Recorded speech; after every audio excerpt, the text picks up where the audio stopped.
Okay.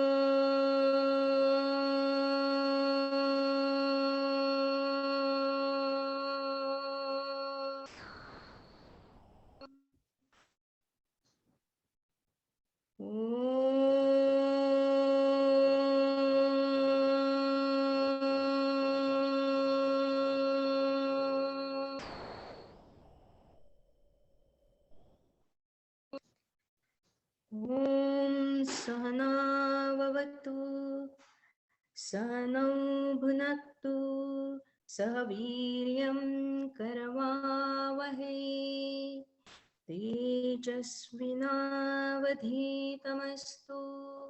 मा विद्विषावहै. ॐ शान्ति शान्ति शान्तिः.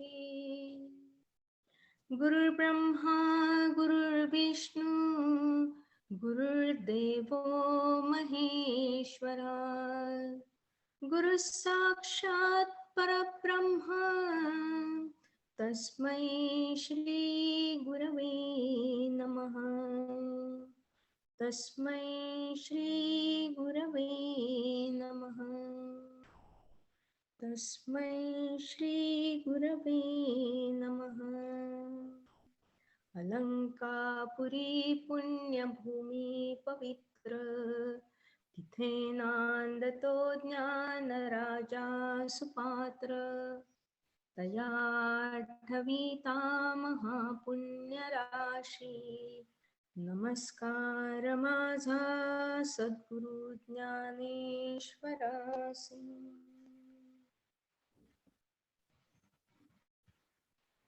नमस्कार मंडळी.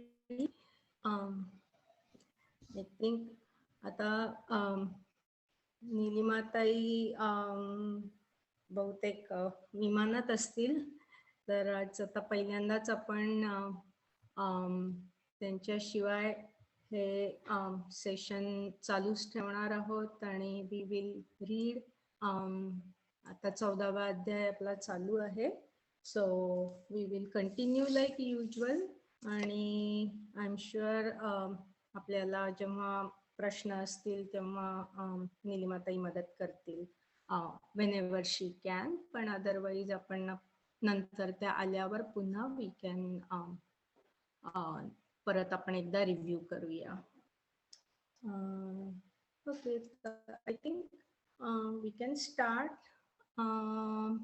Anuprita, you ready with your सारांश होता ना आज तुझा? हो, वाचू. हो, मी प्रयत्न केलाय लिहायचा. बघूया. मागच्या वेळेला आपण ज्ञानेश्वरी अध्याय 14 श्लोक 1 ते 3 आणि ओव्या 1 ते 80 यांचा अभ्यास केला. तत्पूर्वी नीलिमाताईंनी आपल्याला खालील प्रश्न विचारून आपली रिव्हिजन घेतली की गुणातीत म्हणजे काय, ईश्वर निर्गुण आहे का. गुणातीत म्हणजे निर्गुण, पण ईश्वर निर्गुण आहे का.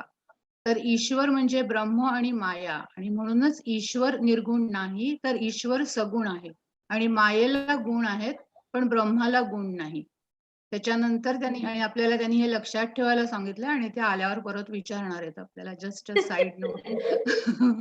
आणि मायेला त्याच्यानंतर त्यांनी विचारलं भगवान गुणातीत आहेत का. तर भगवान गुणातीत नाहीत, त्याला 6 गुण असतात असं त्यांनी सांगितलं होतं. आणि ते त्यांनी नोट्स मध्ये शोधून काढायला सांगितलं होतं. तर माझ्या नोट्स मध्ये मला ते नाही सापडलं. मी आय होप की अमृत किंवा माधवी किंवा आणि कोणाच्या तरी नोट्स मध्ये ते असतील तर ते आपण चॅट वरती त्याचं तुम्ही सांगितलं तर बरं होईल. पण ते मला ती नोट पर्टिक्युलरली सापडली नाहीये. तर मी जेव्हा हे ऐकत होते ना, तेव्हा मला एक ज्ञानेश्वरांचाच एक अभंग आठवला होता. तुझं सगुण म्हणू की निर्गुण रे. आणि हा अभंग ज्ञानेश्वरांनीच लिहिलेला आहे आणि त्याला सुधीर फडके यांनी चाल लावली आहे.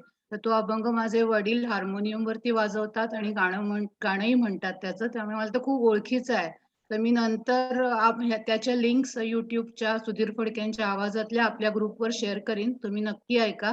कारण अगदी सोप्या भाषेमध्ये त्यांनी हेच सगळं सांगितलंय की सगुण आहे का निर्गुण आहे, आणि द्वैत आपण नंतर जे पुढे बघितलं तेही त्यांनी सांगितलंय. हे मी समरीत लिहिलं नाहीये, हे जस्ट असंच मला आठवलं म्हणून मी सांगते. कमिंग बॅक टू समरी, 1 ते 4 श्लोकांमध्ये ज्ञानेश्वर महाराजांनी आत्मज्ञानाविषयी सांगितलं आहे. अत्युत्तम परमज्ञान सांगण्याची प्रतिज्ञा व त्याचा महिमा यापुढे मी सांगणार आहे, असं त्यांनी वर्णन केलं आहे. प्रकृती व पुरुष यांच्या संयोगाने सर्व भूतांची उत्पत्ती झाली आहे, हे समजावून सांगताना माऊली अनेकविध दाखले देतात. आपल्या गुरूंचा म्हणजे निवृत्ती महाराजांना माऊली सुरुवातीला नमन करतात. जगातील पाणी आणि पृथ्वीची सहनशीलता ही गुरुजवळच्या ज्ञानामुळेच आहे. सूर्य उगवल्यावर जसा चंद्र काजव्यासारखा होतो, तशी आमची स्थिती गुरुसमोर होते, असे माऊली अतिशय नम्रपणे सांगतायत आणि गुरुकडे ज्ञान द्यायची विनंती करतात. त्याच्यानंतर माऊली म्हणलेत की जग हे क्षेत्र क्षेत्रज्ञ यांच्या संबंधाने उत्पन्न होते. आत्मा हा या गुणसंबंधाने संसारी झाला आहे. नाहीतर खरं म्हणजे आत्मा गुणातीत आहे. पण जोवर आत्मज्ञान प्राप्त करून घेता येत नाही, तोवर आत्म्याला सुखदुःखाचे भोग प्राप्त होतात. आत्मज्ञान जे खरं तर आपलेच मूळ स्वरूप आहे, ते परके होते असं वाटतं. जेव्हा संसार म्हणजे मृत्यूलोक व स्वर्गलोक आवडून घेतले जातात, तेव्हा आत्मज्ञान परके वाटते. वास्तविक आत्मज्ञान हे अग्नीसारखे आहे आणि इतर ज्ञान हे गवतासारखे आहेत, असंही ज्ञानेश्वर माऊली जाता जाता नमूद करतात. या ज्ञानाचा उदय झाला की इतर सर्व ज्ञाने लोप पावतात आणि आपली अनादि मुक्तता म्हणजे मोक्ष आपल्याला या आत्मज्ञानाने हस्तगत होते. आत्मज्ञान प्राप्त झालेले पुरुष जन्म मृत्यूच्या फेऱ्यातून मुक्त होतात. जेव्हा देव आणि आत्मज्ञानी भक्त द्वैत भावाशिवाय एकत्र येतात, तेव्हा त्यांना सृष्टीच्या आरंभी देहाचा आकारही घ्यावा लागत नाही आणि प्रलयकाळी मृत्यूही येत नाही. इतकं आपण बघितलं. आणि या पुढच्या श्लोकांमध्ये आता सृष्टीची निर्मिती म्हणजे प्रकृती आणि पुरुष यांच्या संयोगाने भूतांची निर्मिती होते, ते पुन्हा एकदा काही उदाहरणांनी समजावून सांगितले आहे. नंतर अज्ञानाची व्याख्या आपल्याला ज्ञानेश्वर माऊलींनी सांगितली. दुधामध्ये दुधाची साय निश्चल असताना दिसते, पण तेच दूध ढवळले की ती साय दिसेनाशी होते. यानंतर आपण प्रकृतीपासून उत्पन्न झालेल्या 3 गुणांचे म्हणजे सत्व, रज आणि तम या गुणांचे जीवात्म्यास होणारे बंधन या विषयाचे विवेचन आपण आता या पुढच्या श्लोकांमध्ये आज बघणार. बस एवढंच आहे. मी माझ्या नोट्स ड्युरिंग द सेशनच काढते, त्यामुळे माझं हँड रायटिंग मला वाचायला नेहमी कठीण पडतं, पण जमलं. थँक्यू. थँक्यू. छान केलं, छान झालं. थँक्यू. छान झालं. आणि तू हे करणार आहेस का अनुप्रिता? जर लिहून काढलंस तर आपल्या ह्याच्यावर टाकता येईल तुला गोष्ट, आयदर PDF अपलोड किंवा हे आय ट्राय. पण म्हणजे मी आता तर म्हणलं तसं हाताने लिहिलंय, ते मला टाईप करायला पाहिजे. जमलं तर करते मी. अगं या शनिवारी आम्ही चालले बाहेर, मी नंतर बोलते तुझ्याशी. हवाईला जातो, त्यामुळे जरा थोडी गडबड आहे, पण आल्यावर. पण नाही म्हणजे जसं जमेल तसं, म्हणजे काय तो राहतो आपल्याला कधी पण बरोबर आहे. वाचता येतो उघडून. Good idea. किंवा त्याचा फोटो पाठवलास तर मी बघेन अगं, वेळ मिळाला तर. ओके, पण दॅट विल त्या बी अ चॅलेंज. पानांचा माझं अक्षर शरीरासाठी म्हणते, पण I'll Okay, try. I'll try let's start. not Yeah. to distract. Will do. Next time. या पण माधवी, हे पॉइंट खूप छान आहे की ज्याचा गोषवारा असेल तर तू पुढचा गोषवारा कोणाचा आहे तो सांगून टाकलास तर आता नोट्स काढता येतील. राईट. मग आता कल्पनाच आहे ना नेक्स्ट आता. अगं, माझा काय एवढा चांगला होणार नाहीये. असाइनमेंट पाठवतात, त्याच्यामध्ये असतं ना नेक्स्ट गोषवारा कोणाचा. शेवटची लाईन असते ना वंदना, असते त्याच्यात. ती फक्त एक कॉलम बघते. वंदना नाही दिसलं की बस. बरोबर आहे ना. Anyway, let's start. या आपण आता कल्पना वाचायला सुरुवात हो. करूया. 81 ना. हा.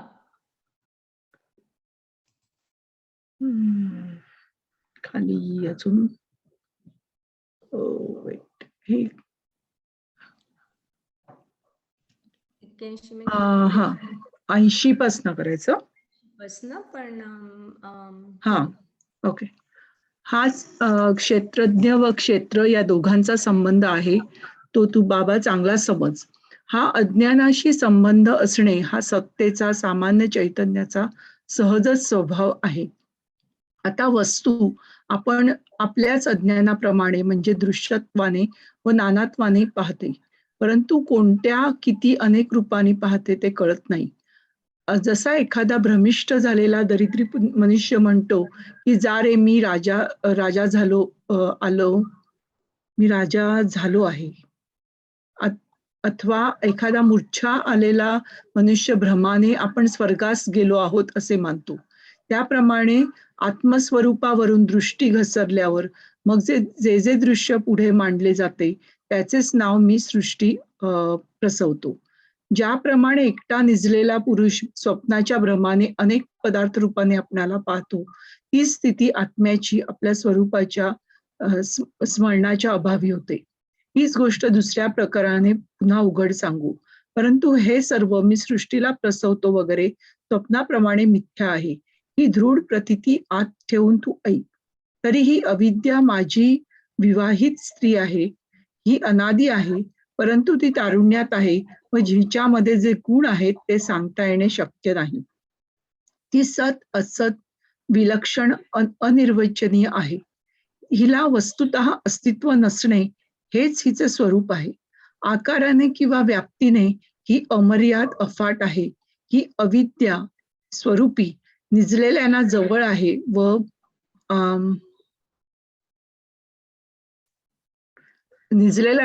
आहे व स्वरूपी जागे असलेल्यांना दूर आहे. परंतु मी स्वतः झोपलो म्हणजे ही जागृत असते, म्हणजे स्वरूप ज्ञानाच्या गैरहजेरीत अविद्येचे व्यवहार चालतात. माझ्या सत्तेचा आश्रय करून ही ब्रह्मांडे पोटात साठवून गरोदर होते. महत ब्रह्म आपल्या उदरामध्ये प्राकृत 8 विकारांनी जगद्रूप गर्भाची वाढ करते. उभयतांच्या माझ्या व मायेच्या संगात प्रथम बुद्धितत्व जन्मास आले. ते बुद्धितत्व रजोगुणाने भारले गेले म्हणजे मन तयार होते. मनाची तरुण स्त्री जी ममता ती अहंकार तत्वास तयार करते व त्या योगाने पंचमहाभूते स्पष्ट दशेस येतात. आणि विषय व इंद्रिये यांचा स्वभावतःच पंचमहाभूतात अंतर्भाव होत असल्यामुळे विषय व इंद्रिये ही देखील त्या भूतांबरोबरच आकारास येतात. पंचभूते विषय व इंद्रिये ही तयार झाल्यानंतर मागील सूक्ष्म प्रकृतीपासून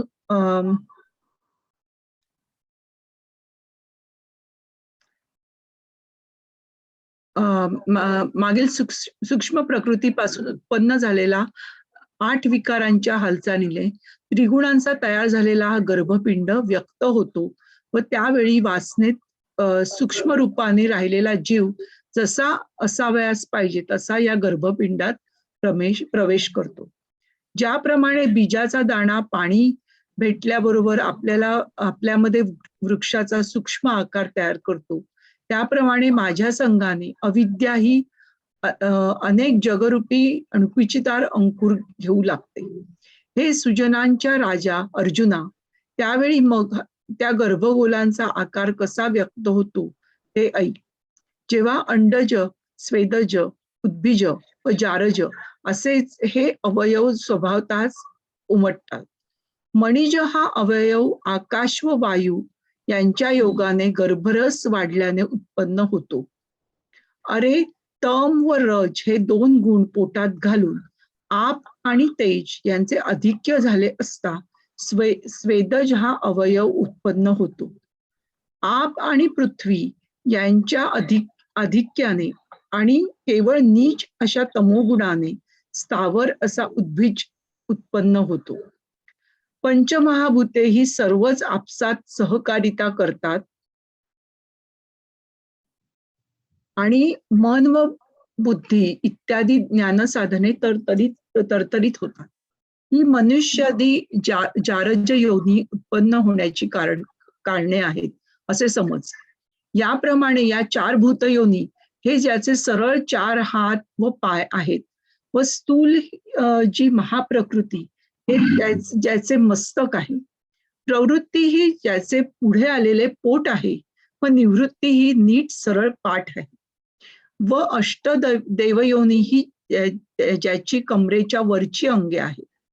आनंद भरीत असा जो स्वर्ग हा ज्याचा गळा आहे, मृत्यूलोक ही ज्याची कंबर आहे, व पाताळ ज्याचा चांगला कमरेमागचा पृष्ठभाग आहे. अर्जुना, त्याचे बाळसे तिन्ही लोक आहेत असे एक मूल ही प्रसवली आहे. पहा, 84 लक्ष योनी हा या ज्या बालकाच्या कांड्याचे व पेराचे सांधे आहेत, असे हे बालक दिवसेंदिवस वाढत आहे.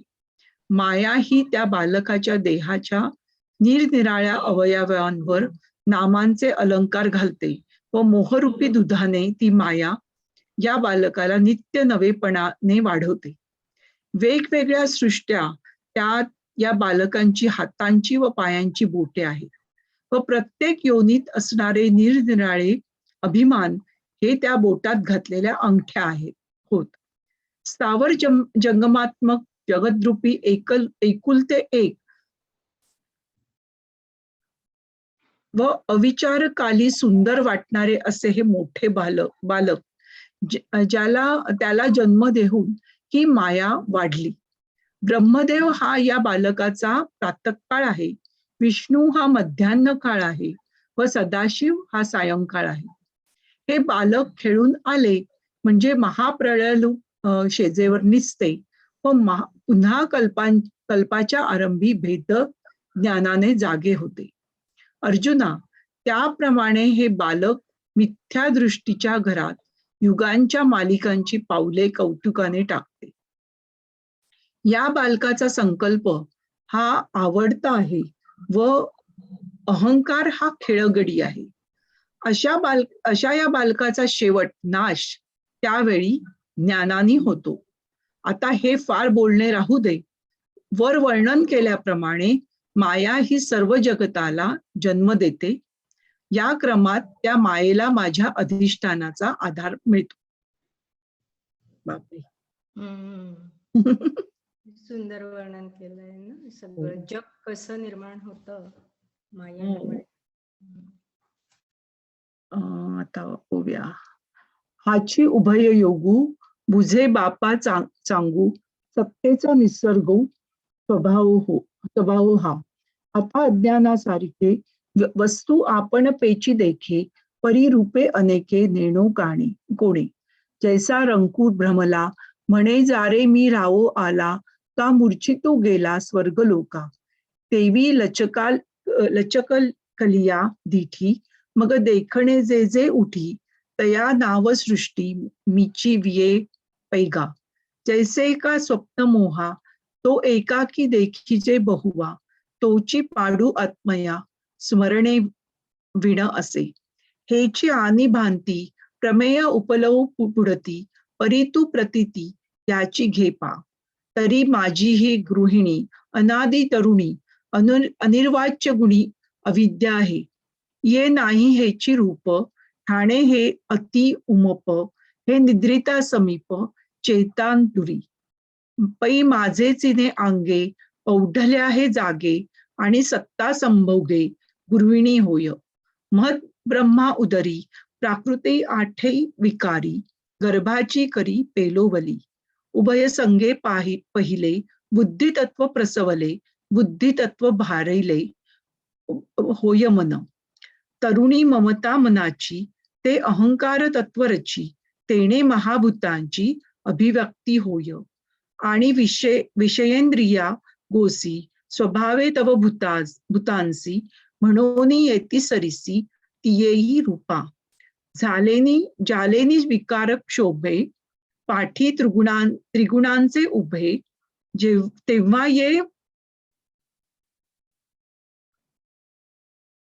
तेव्हा ये वासना गर्भे ठाये ठाऊ. रुखाचा आवांका जैसी बीजकणिका, जीवी बांधे उदका भेटत खेवो. तैसी माझेनी संगे, अविद्या नाना जगे, आर घेऊ लागे आणि याची.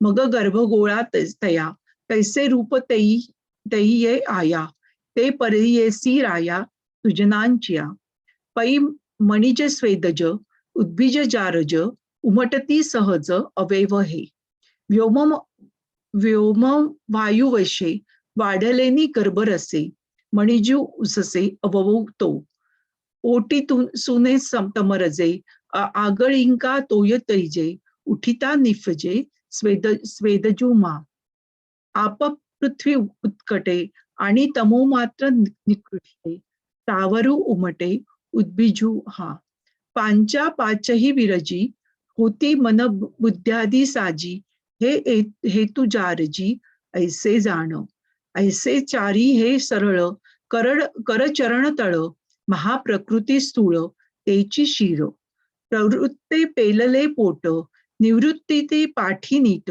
सूरयोनी अंगे आठ ऊर्ध्वाची कंठू उल्हासता स्वर्गू मृत्युलोक मध्य अर्धभागू अधादेशू चांगू नितंबुता तो ऐसे लेकरू एक प्रसविले हे देख जयाचे तिन्ही लोक बाळसे गा 84 लक्ष योनी तिये कांडा पेरा सांदणी वाढे प्रतिदिनी बाळक हे नाना देह अवयवी नामांची लेणी लेववी मोहस्तन्ये वाढवी नीच नवेन सृष्टी वेगवेगळ्या तिया करांध्री आंगोळ्या भिन्नाभिमान सुदलिया मुदिया तेथे हे एकलवते चराचर अविचारित सुंदर प्रसवोनी थोरावली पै ब्रह्मा प्रातःकाळू विष्णू तो माध्यान्ह वेळू सदाशिव सायंकाळू बाळायया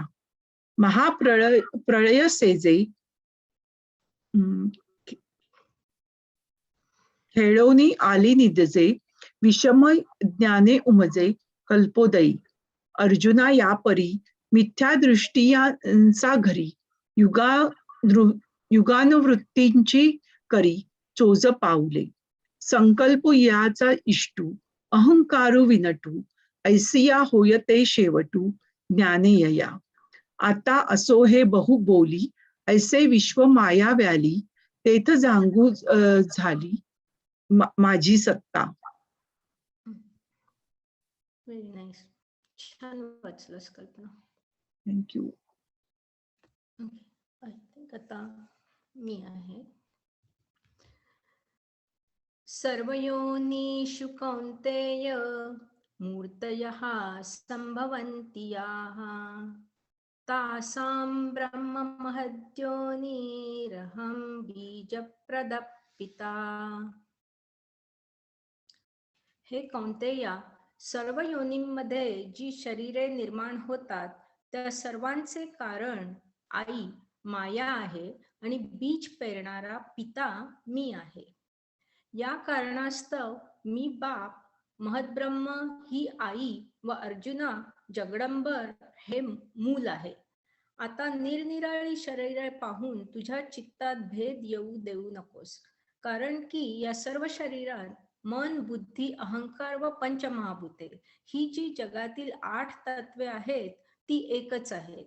अरे अर्जुना, एकाच देहामध्ये निरनिराळे भिन्न आकारांचे अवयव नाहीत काय? त्याप्रमाणे हे विचित्र विश्व एकच आहे असे समज. ज्याप्रमाणे वरच्या, खालच्या व भिन्न भिन्न आकाराच्या अशा वेगवेगळ्या डहाळ्या एकाच बीजाच्या झालेल्या असतात आणि आमचा या जगाशी संबंध आहे, पण तो देखील कसा आहे म्हणून म्हणशील तर मृत्तिकेचे मूल जसा घट अथवा कापसाचे नातवंड जसे वस्त्र पण आहे, अथवा लाटांची परंपरा ही जशी समुद्राला संतती आहे, तसा आमचा व चराचराचा संबंध आहे. म्हणून अग्नी व ज्वाळा हे दोन्ही जसे केवळ एक अग्नीच आहेत, त्याप्रमाणे मीच सर्व जग आहे व हा सर्व संबंध मिथ्या आहे. झालेल्या जगाने जर मी झाकला गेलो तर जगपणाने कोण प्रकाशतो? माणकाच्या तेजाने माणिक लोपले जाते काय? सोने हे अलंकार दशेला आले असता त्याचे सोने पण जाते काय? अथवा कमळ उमलले असता कमळत्वाला मुक्ते काय? अवयवी हा अवयवांकडून झाकला जातो की अवयव हेच त्या अवयवीचे रूप आहे? अर्जुना सांग बाबा. जोंधळ्याचा कण पेरून त्याला अंकुर फुटून कणीस परिपक्व झाल्यावर तो पहिला पेरलेला दाणा नाहीसा झाला का पुष्कळ पटींनी वाढला? म्हणून जगाचा निराश करून मला पहावे, तसा मी नाही तर सर्वांसकट मीच आहे. हे वीरा अर्जुना, तू आपले अंतःकरणात या सिद्धांताचा दृढ निश्चय कर. आता निरनिराळ्या शरीरात माझे प्रकाशन माझ्याकडून होते आणि त्या शरीरांमध्ये गुणांनी मीच बांधला गेल्यासारखा दिसतो. हे अर्जुना, ज्याप्रमाणे स्वप्नामध्ये आपले मरण आपणच आपल्या कल्पनेने तयार करून त्या स्वकल्पित मरणाचे दुःख आपण स्वतःच भोगावे, अथवा एखादी पांढरी वस्तू पिवळी दिसली म्हणजे आपल्यास कावीळ झाली असे समजते. हे कावीळ झाल्याचे ज्ञान आपल्यास डोळ्यांमुळे होते व तेच डोळे पिवळेपणाचे प्रकाशन करतात. अथवा सूर्य आपल्या प्रकाशाने ज्या वेळेस आपल्यावर आलेल्या ढगांचे प्रकाशन करतो त्यावेळेस ते ढग आपणास दिसतात व सूर्यबिंबावर आलेल्या ढगाने सूर्यास झाकून टाकलेले आहे हे देखील सूर्याच्या प्रकाशामुळेच समजते. अर्जुना, आपल्यापासूनच झालेल्या छायेला भ्याले असता ती छाया भ्यालेल्या पुरुषाहून काही वेगळी आहे काय? तर नाही. म्हणजे त्या छायेचे प्रकाशन आपणच केले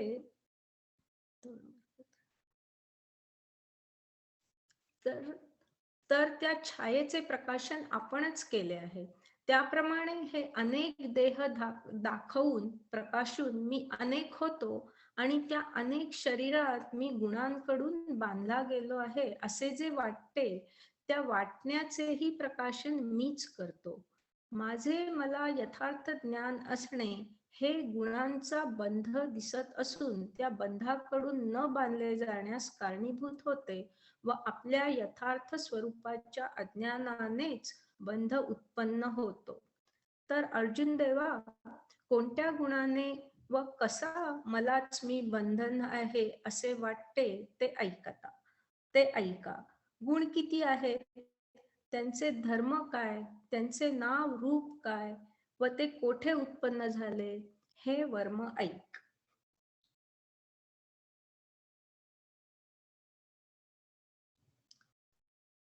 या कारणे मी पिता महद्ब्रह्म माता अपत्य पंडुसुता जगडंबरू.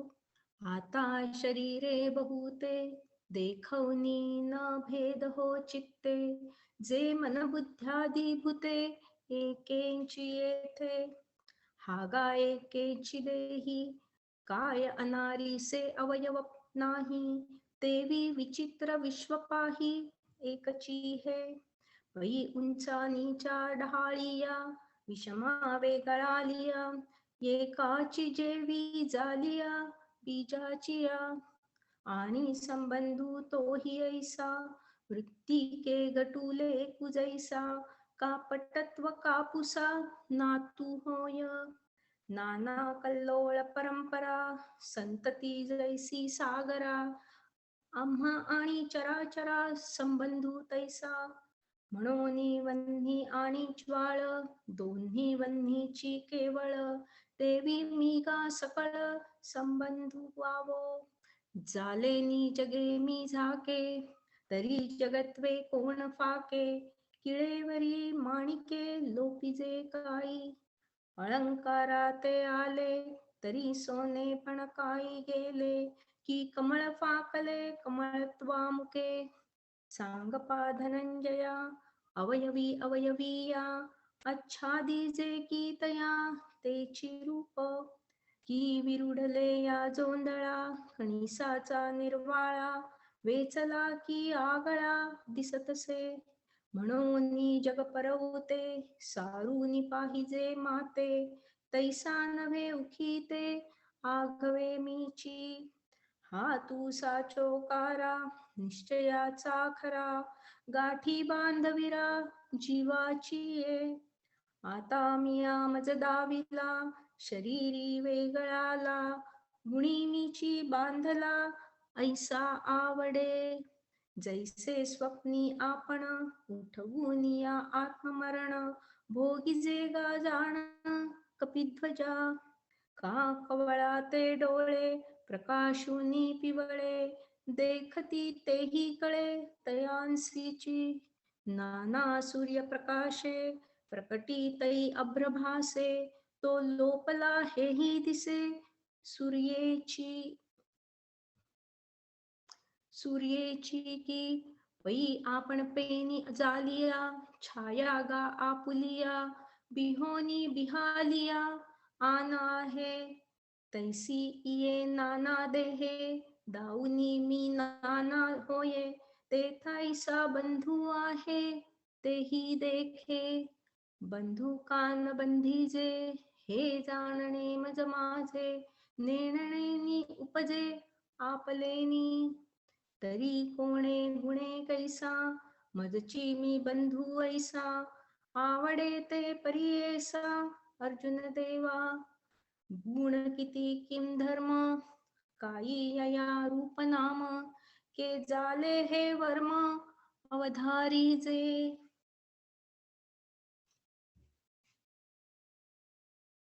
सत्वं रजस्तम इति गुणाः प्रकृती संभवाः, निबध्नन्ति महाबाहो देहे देहिनमव्ययम्.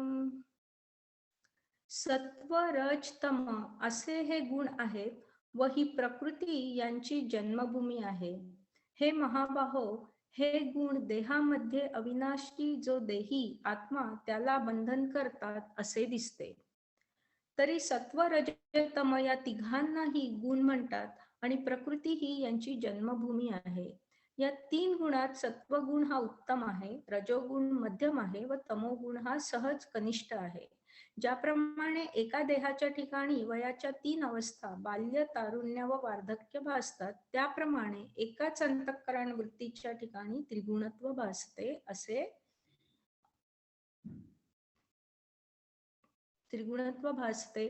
असे समज.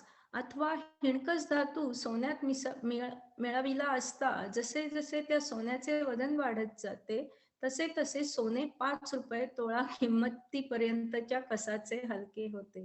बापरे, केवढा सोना तेव्हा स्वस्त होता. आळसामुळे सावधपणा नाहीसा झाल्यावर मग गाढ झोप दृढ होऊन बसते.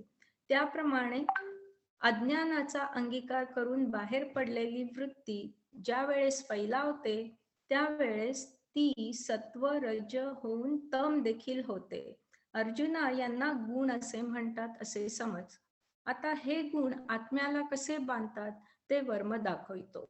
तर आत्मा हा जीवदशेत थोडासा प्रवेश करतो न करतो, अज्ञानाचा थोडासा स्वीकार करतो न करतो, तोच हा देह मी आहे असे म्हणण्यास आरंभ करतो. जन्मापासून तो मरणापर्यंत सर्व देहधर्माच्या ठिकाणी ममत्वाचा म्हणजे जन्म मरण वगैरे जे देहाचे सर्व धर्म आहेत ते माझे आहेत असा अभिमान घेतो न घेतो, तोच ज्याप्रमाणे माशाच्या तोंडात आमिष पडल्यावर लगेच धीवर गळास हिसका देतो, अच्छा, त्याप्रमाणे सत्वगुण निर्मल असल्यामुळे प्रकाश करणारा व उपद्रव रहित आहे. हे काय झालं इथे, मी 6व्याचा अर्थ वाचायला सुरुवात केली ते थोडस हे झालंय का खाली पडल्यावर. Okay.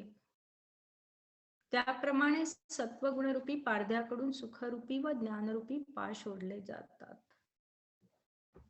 I guess like I should read the... नाही तिथपर्यंत 47 पर्यंतच याच्या ओव्या होत्या. आता ओव्या म्हणायला सुरुवात नाही, पण ते तिथे अर्धवट राहिलं असं वाटलं मला. ते जरा वर करा मला.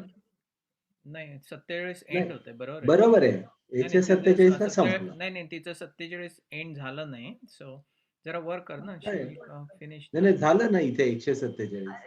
धीवर This is the end. Oh, पण okay. ज्याप्रमाणे आहे आणि पुढचं त्याप्रमाणे बरोबर. नंतरच्या याच्यात आहे Right. असं झालंय ते Right. ज्याप्रमाणे म्हणजे जेव्हा आपण तो मला वाटतं धीवर म्हणजे कोळी असावा तेव्हा एखादे हे फिशरमन म्हणतात की ते तुम्ही गळ्याला लावून ठेवता मासा पकडायला आणि ते त्याच्यात तोंडाला लागल्याबरोबर तो लगेच गळाला हिसका देऊन तो माशाला घेतो त्याप्रमाणे हे पुढचं ते त्यांनी हे एक उदाहरण दिलं नंतर बरं.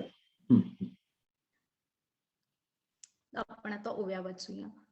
तरी सत्वरजतम तिघांसी ही हे नाम आणि प्रकृती जन्म भूमिका यया येथ सत्व ते उत्तम रजते मध्यम तिही माजीतम सावी आधारे हे एकेची वृत्तीचा ठाई त्रिगुणत्व आवडे पाही वयसात्रय देही येकी जेवी कामी नलेनी किडे जव जव तूक वाढे तव तव सोने हीन पडे पांचिका कसी पैसावदपण जैसे वाहविले आळसे सुषुप्ती बैसे घणावोनी तैसी अज्ञानांगीकारे निगाली वृत्ती विकुरे ते सत्वरजद्वारे तमही होय अर्जुना गा जाण यया नाम गुण आता दाखवू खूण बांधिती ते तरी क्षेत्रज्ञ दशे आत्मा मोटका पैसे हे देह मी ऐसे मुहूर्त करी आजन्म मरणांती देहधर्मी समस्ती ममत्वाची सूती घेना जव जैसी मीनाचा तोंडी पडेना जव उंडी तव गळ आसुडी जळपारधी. माझं इथे मला वाटतं संपलंय आता. माधुरी पुढचं वाचतेस ना. तत्र सत्वं निर्मलत्वात् प्रकाशकम् अनामयम् सुखसंगेन बध्राति ज्ञानसंगेन सुखसंगेन बध्राति ज्ञानसंगेन च अनघ.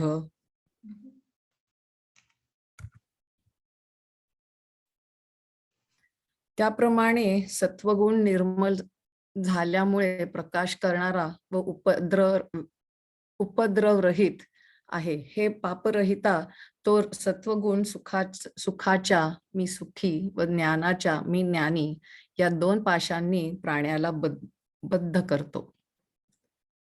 त्याप्रमाणे सत्वगुण रूपी पारध्याकडून सुखरूपी व ज्ञानरूपी पाश ओढले जातात. मग हरिण जसा पारध्याच्या पाशात अडकतो तसा तो सुख आणि ज्ञान या पाशात अडकतो. नंतर ज्ञानाने चरफडावयास लागतो व जाणीव रूपी लाथा झाडतो आणि अरे आपल्यापाशी असलेले आपले आत्मसुख आपणच व्यर्थ घालवतो. तेव्हा विद्येने व मानाने संतुष्ट होतो. कोणताही लाभ झाला तर आनंद पावतो. आपण संतुष्ट आहोत हेही पाहतो व आपणास धन्य मानतो आणि म्हणतो माझे भाग्य उत्तम नाही काय, आज माझ्यासारखा दुसरा कोणी सुखी नाही, असा अष्टसात्विक भावांनी गर्वाला चढतो. आणि एवढ्यानेच संपत नाही तर त्याच्या मागे दुसरे बंधन लागते. ते हे की त्याच्या अंगात विद्वत्तारूपी भूताचा संचार होतो. आपण स्वतः ज्ञानरूपी आहो. ते आपले ज्ञानरूपत्व गेले त्याचे दुःख मानित नाही, तर उलट विषय ज्ञानाने आकाशा एवढा होतो. आपणास अत्यंत श्रेष्ठ मानतो. जसा एखादा राजा स्वप्नात आपण भिकारी आहोत असे समजून नगरात प्रवेश करतो.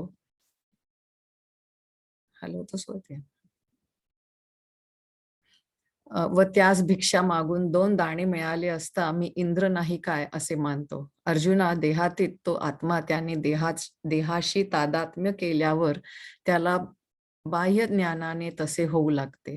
संसार संबंधी शास्त्रे तो जाणतो. यज्ञ विद्या त्यास समजते. फार काय सांगावे, त्या स्वर्गापर्यंत सर्व दिसते. आणि सांप्रत माझ्या वाचून दुसरा कोणी जाणता नाही व माझे चित्त हे चातुर्य रूपी चंद्राला आकाश आहे असे म्हणतो. याप्रमाणे सत्वगुण हा जीवाला सुख व ज्ञानरूपी दावे लावून पांगुळाच्या बैलासारखी, नंदी बैलासारखी त्याची स्थिती करतो. आता हाच आत्मा देहामध्ये ज्या प्रकारे रजगुणाने बांधला जातो तो प्रकार सांगण्यात येईल, तो ऐक.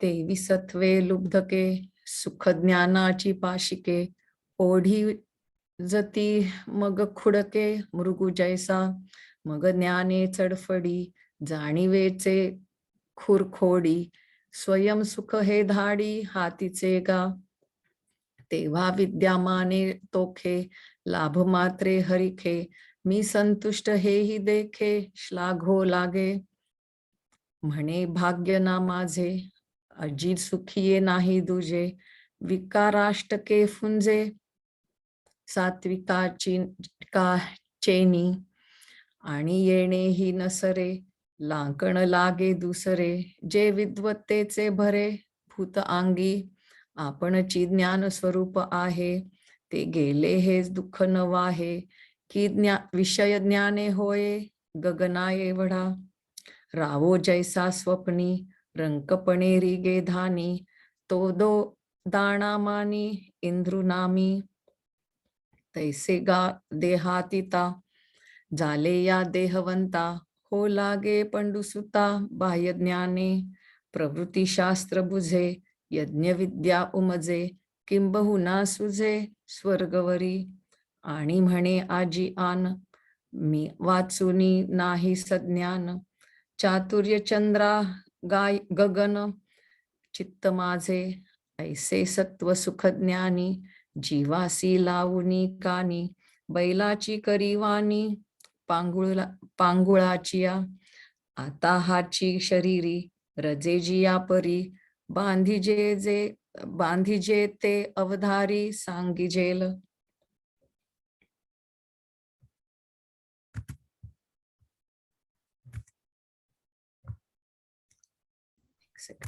थोडं वर करतो का?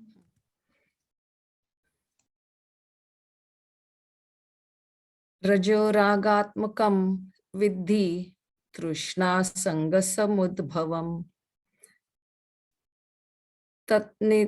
निबंधाध्राति कौन्तेय कर्म संगेंदेहीनम्.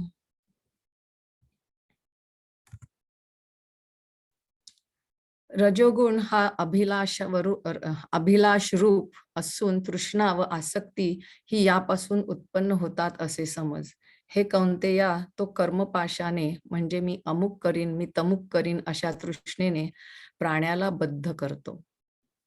रजोगुणाला रज हे नाव याच कारणाकरता आहे की तो रजोगुण जीवाला विषयात रंजविण्याची कला जाणतो व रजोगुण हा अभिलाषाचे, लोभाचे नेहमीचे कधी कमी न होणारे तारुण्य आहे.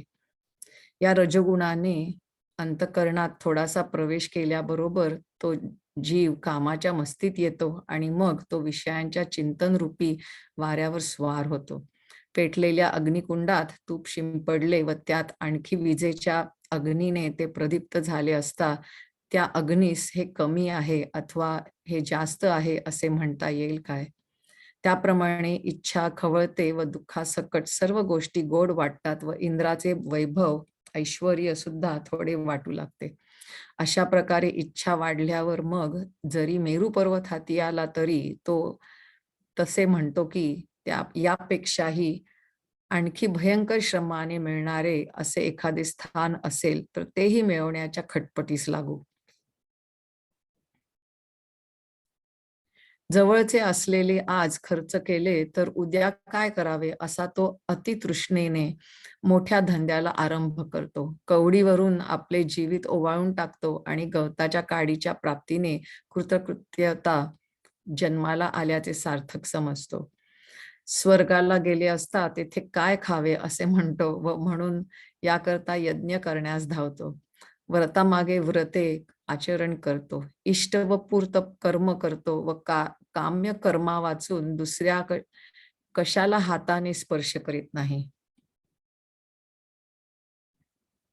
हे अर्जुना, जसा ग्रीष्म ऋतूचा शेवटला वारा एक क्षणभर विश्रांती घेणे जाणत नाही, त्याप्रमाणे हा रजोगुण पुरुष व्यापार करीत असता दिवस अथवा रात्र म्हणत नाही. रजोगुणापुढे मासा कसला चंचल आहे. जसा स्त्रीचा नेत्रकटाक्ष चंचल असतो, तसा तो रजोगुणी पुरुष चंचल असतो. विजेमध्येही तसा चंचलतेचा वेग नसतो. तितक्या वेगाने स्वर्ग व संसार यांच्यात उत्कट इच्छेने कर्मरूपी अग्रीमध्ये प्रवेश करतो. देहापासून जीवात्मा वेगळा असता तो देहामध्ये असतो तेव्हा तृष्णेची बेडी आपल्या पायामध्ये अडकवून याप्रमाणे व्यापाराचा खटाटोप आपल्या गळ्यात अडकवून घेतो.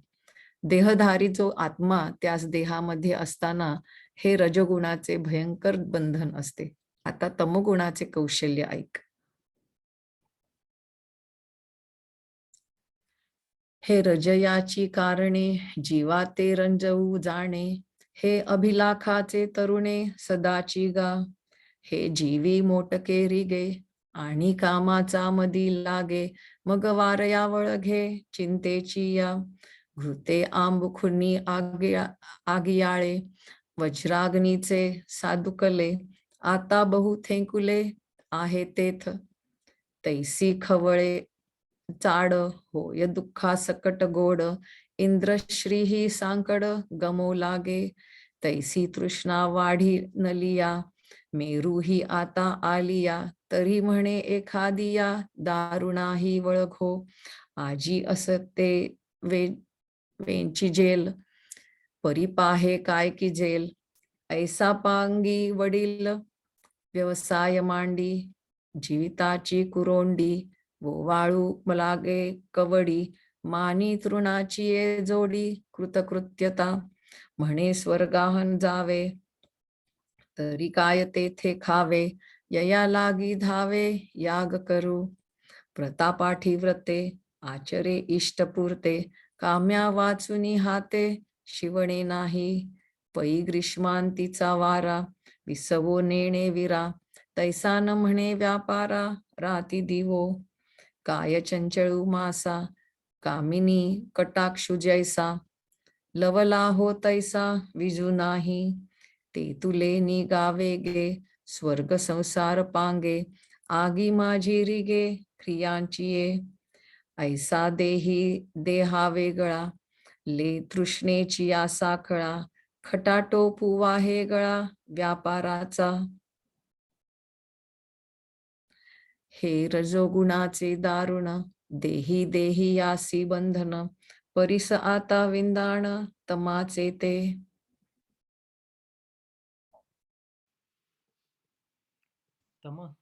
तमस्य त्वाज्ञानञ्च विद्धि मोहनं सर्वदेहिनां, प्रमादालस्य निद्राभिस्तन्नि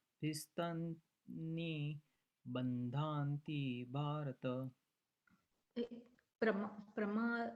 प्रमादालस्य निद्राभिस्तन्नेन बध्नाति भारत. तमोगुण तर अज्ञानापासून उत्पन्न होतो असे जाण व तो सर्व प्राण्यांना मोह पाडतो. हे भारता, प्रमाद, दुष्कृत्य, आळस आणि निद्रा यांनी या 3 पाशांनी तो प्राण्याला बद्ध करतो. व्यवहाराचीही दृष्टी ज्या पडद्याने मंद होते असा तमोगुणाचा पडदा आहे. व जो तमोगुण मोहरूपी रात्रीतील काळा ढग आहे, त्या तमोगुणाला केवळ अज्ञानाचा जिव्हाळा आहे. व ज्या तमोगुणाच्या योगाने सर्व जीव भ्रमिष्ट होऊन वाटेल तसे कर्म करतात. अविचार हाच या तमोगुणांचा महामंत्र आहे व तो तमोगुण मूर्खपणारूपी दारूचे भांडे आहे. हे राहू दे, जो तमोगुण जीवाला मोहनास्त्रू भूल पाडणारे अस्त्र आहे. अर्जुना, तो तमोगुण अशा प्रकारे युक्ती तयार करून देह हाच आत्मा असे समजणाऱ्याला जखडून बांधतो आणि चराचरात कोणत्याही शरीरामध्ये हा खरोखर एकच माजू लागला की मग तेथे तमोगुणाशिवाय दुसरी गोष्टच नसते. सर्व इंद्रियांच्या ठिकाणी जाड्य येते, मनामध्ये मूर्खपणा उत्पन्न होतो व ती दोघे मन व इंद्रिये आळसाच्या दृढपणाचा आश्रय करतात. तो अंगाला आळेपिळे देतो व कोणतेही काम करण्याविषयी त्याला कंटाळा असतो व एक पाठीमागून एक अशा एकसारख्या नुसत्या जांभया देतो. अर्जुना, त्याचे डोळे जरी उघडे असले तरी त्याला दिसत नाही व कोणी हाक मारली नाही तरी ओ म्हणून उठतो. जमिनीवर पडलेल्या धोंड्यास जसे एका बाजूहून दुसऱ्या बाजूला फिरणे माहीत नसते, त्याप्रमाणे तो मारलेली मुरकुंडी केव्हाही सोडित नाही. पृथ्वी पाताळात जाओ अथवा आकाश अंगावर कोसळून पडो, परंतु उठावे हा विचार मनात येण्यास त्यास माहीत नसते. आळसामुळे सुस्त पडले असता योग्य काय अथवा अयोग्य काय हे सर्व तो अंतःकरणात आठवत नाही व जेथे पडला असेल तेथे लोळावे अशी त्याची बुद्धी असते. तो दोन्ही तळहात वर करून गाल धरतो आणि दोन्ही गुडघ्यात डोके घालतो आणि निद्रेविषयी त्याच्या अंतःकरणात चांगली आवड असते आणि झोप यावयास लागली म्हणजे स्वर्गसुखही तुच्छ आहे असे तो म्हणतो. ब्रह्मदेवाचे आयुष्य मिळावे आणि मग निजूनच राहावे या वाचून दुसरा नादच नाही. सहज वाटेने जात असता कलंडून जरी पडला तरी त्याचा डोळा लागतो आणि जर त्यास झोप आली तर तो अमृत सुद्धा घेत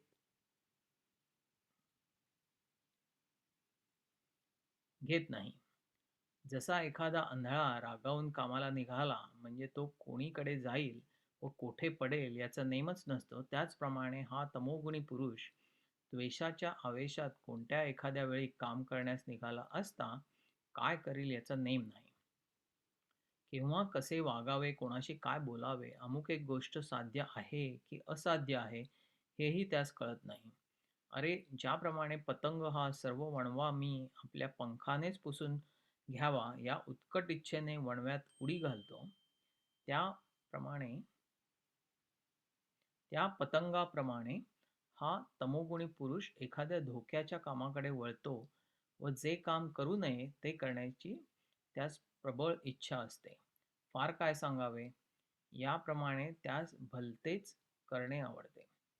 याप्रमाणे तमोगुण हा निद्रा, आळस व प्रमाद या 3 प्रकारांनी निरुपाधिक व शुद्ध अशा आत्म्याला बांधतो. ज्याप्रमाणे अग्नीने लाकूड व्यापले असता अग्नी हा लाकडाच्या आकाराचा दिसतो, अथवा पोकळी ही घटात सापडली असता तिला घटाकाश म्हणतात, अथवा ज्यावेळी सरोवर पाण्याने भरलेले असते तेव्हा त्यात चंद्राचे बिंब प्रतिबिंबित होते व त्यामुळे चंद्र सरोवरात बांधला गेल्यासारखा वाटतो, तसे आत्मत्व हे गुणात भासल्यामुळे आत्मा हा गुणांनी बांधल्यासारखा वाटतो.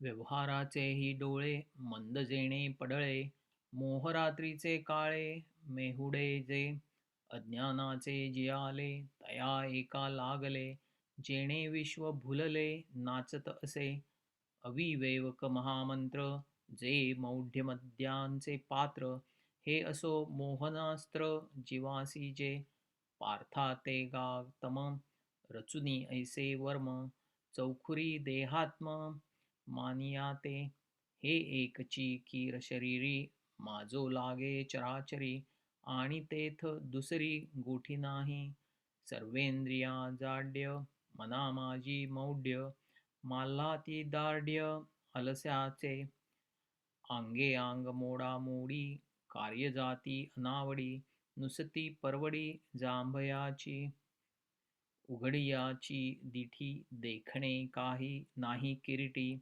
नाळवितांची उठी वो म्हणोनी, पडिलीये धोंडी नेणे कानी मुरडी, तयाची परी मुरकुंडी उकलू नेणे, पृथ्वी पाताळी जावो का आकाशही वरी येवो, परी उठणे हा भावो उपजोनी नेणे, उचितानुचित आगवे झा सुरता नाठवे जिवे, जेथीचा तेथ लोळावे ऐसी मेधा, उभवनी करतळे पडिघाये कपोळे, पायाचे शिरियाळे मांडू लागे, आणि निद्रे विषयी सांगू, जीवी आथी लागू, झोपी जाता स्वर्गू वावो म्हणे, ब्रह्मायू होईजे, मग निजे लियाची असिजे, हे वाचुनी दुजे व्यसन नाही.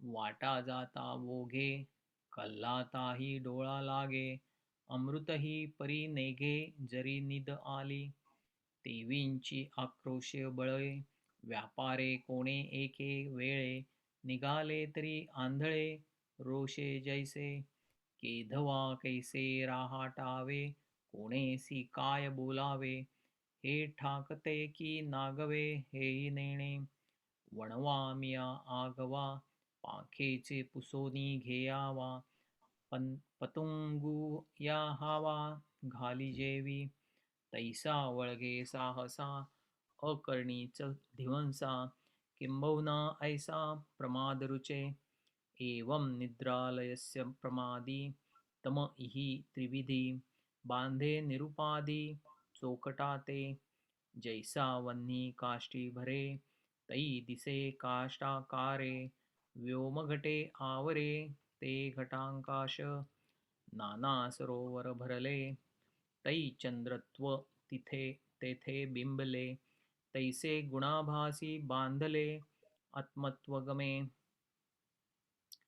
सत्वं सुखे संजयती, रजः कर्मणि भारत, ज्ञानम् आवृत्त्यं तु तमः, प्रमादे संजयत्युत, रजस्तम अश्मी, रजस्तम रजस्तमस तमश्शभियभूय, सत्वं भवति भारत, सत्वं भवति भारत. सत्वं भवति भारत, रजः सत्वं तमश्चैत्वं, तमं चैव. सत्वं रजस्तथा.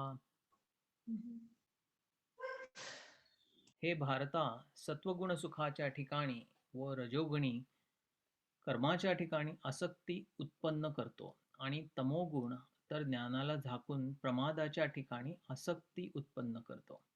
हे अर्जुना, रज व तम यांना जिंकून सत्व बळावतो, सत्व व तम यांना जिंकून रज व सत्व यांना जिंकून तम वाढतो. परंतु कफ व वात यास मागे सारून जेव्हा पित्त देहात व्यापते, तेव्हा ते पित्त देहाला जसे संतप्त करते, अथवा पावसाळा व उन्हाळा यास जिंकून हे गेल्यावर जेव्हा थंडीच दिसते, तेव्हा आकाश हे थंडगार असे होते, अथवा जागृत अवस्था व स्वप्नावस्था नाहीशी होऊन जेव्हा गाढ निद्रेची अवस्था प्राप्त होते, तेव्हा क्षणभर चित्तवृत्ती जडमूठ होते. त्याप्रमाणेच रजोगुण व तमोगुण नाहीसे करून जेव्हा सत्वगुण हा आपली वृद्धी मिरवितो, त्यावेळी तो सत्वगुण जीवाकडून मी सुखी आहे ना असे म्हणवितो. त्याचप्रमाणे सत्वगुण व रजोगुण हे नाहीसे होऊन जेव्हा तमोगुणाची वृद्धी होते, तेव्हा आत्मा हा सहजच प्रमादी सुखी करणारा होतो. त्याच रीतीने सत्वगुणास व तमोगुणास पाठीमागे सारून जेव्हा रजोगुण उठतो, तेव्हा कर्मा वाचून दुसरे काही सुंदरच नाही असे देहराज जो आत्मा तो मानतो. 3 गुणांची वृद्धी कशी होते याचे निरूपण 3 श्लोकांनी तुला सांगितले, हे समज. आता सत्वादी वृद्धीचे लक्षण आदरपूर्वक ऐका. परिहरुनी कफवात, जयी देही आटोपे पित्त, तई करी संतप्त देह जेवी, का वर्ष आतप जैसे, जिजोणी शितची दिसे, तेव्हा होय हिव ऐसे आकाश हे, नाना स्वप्न जागृती, लोपुनी ये सुषुप्ती, तै क्षणु एक चित्तवृत्ती तेची होय, तैसी रजतमे हारवी, जई सत्व माजू मिरवी, तई जीवा करवी म्हणवी सुखिया नामी. तैसेची सत्वरज लोपुनी तमाचे भोज. वळघे तै सहज प्रमादी होय. तयाची गा परिपाठी सत्वतमाते पोटी. घालुनी जेव्हा उठी रजोगुण. तेव्हा कर्मा वाचुनी काही आन सौंदर्याची नाही. ऐसे मानी देही देहराजू त्रिगुण वृद्धी निरूपण. ती श्लोकी सांगितले जाण. आता सत्वादिवृद्धी लक्षण सादर परिसा.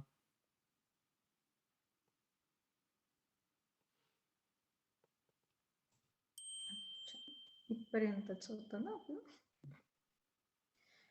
आता विश्वात्मके देवे येणे वाग्यज्ञे तोषावे. तोषोनियामज द्यावे पसाय दानहे. जे खळांची व्यंकटी सांडो तया सत्कर्मी रती वाढो. भूता परस्परे पडो मैत्र जीवांचे. दुरितांचे तिमिर जावो विश्वस्वधर्म सूर्ये पाहो. जो जे वांछील तो ते लाहो प्राणिजात. वर्षत सकळ मंगळी ईश्वर निष्ठांची मांदियाळी. अनवरत भूमंडळी भेट तू भूता. चला कल्पतरूंचे आरव चेतना चिंतामणीचे गाव. बोलते जे अर्णव पियुषांचे. चंद्रमे जे लांछन मार्तंड जे तापहीन. ते सर्वाही सदा सज्जन सोय रे होतु. किंबहुना सर्वसुखी पूर्ण होऊनी तिही लोकी. भजिलो आदिपुरुषी अखंडित. आणि ग्रंथोपजीविये विशेषी लोकीये. दृष्टादृष्ट विजय होवावे जी. तेथ म्हणे श्री विश्वेश्वराओ हा होईल दान पसाओ. येणेवरे ज्ञानदेवो सुखिया झाला. सुखिया झाला सुखिया झाला. ओम पूर्णमद पूर्णमिदं पूर्णात् पूर्णमुदच्यते. पूर्णस्य पूर्णमादाय पूर्णमेवावशिष्यते. ॐ शान्ति शान्ति शान्तिः. हरि ओम्.